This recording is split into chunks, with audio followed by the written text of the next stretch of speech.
ఈరోజు మన సామెత ఏంటంటే, పంచమి నాడు పల్లకి ఎక్కింది లేదు. అలాగే అష్టమి నాడు జోల పట్టింది లేదు. అష్టమి నాడు అడుక్కున్నది లేదు అంటే బావుండదు కదా! అందుకని అష్టమి నాడు జోల పట్టింది లేదు అని.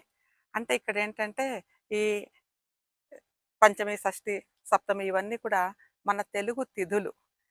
మంచి రోజు, చెడు రోజు అంటూ మనం మాట్లాడుకునేటటువంటి తిథులు. ఇక్కడ పంచమి నాడు పల్లకి ఎక్కింది లేదు అంటే, అంతా బాగున్న రోజుల్లో నేను ఇంత వాడిని, అంత వాడిని, ఇంత దాన్ని, అంత దాన్ని అని చెప్పి లగ్జూరియస్‌గా ఉన్నది లేదు.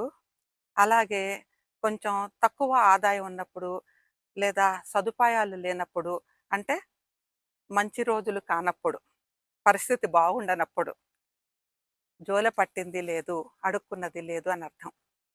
పెద్దవాళ్ళు ఎంతో ముందు జాగ్రత్తతో చెప్తారు.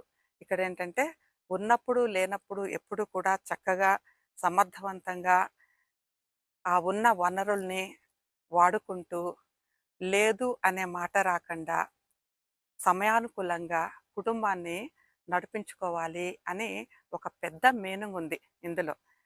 అదే మరొకసారి రిపీట్ చేసుకుందామా? పంచమి నాడు పల్లకి ఎక్కింది లేదు.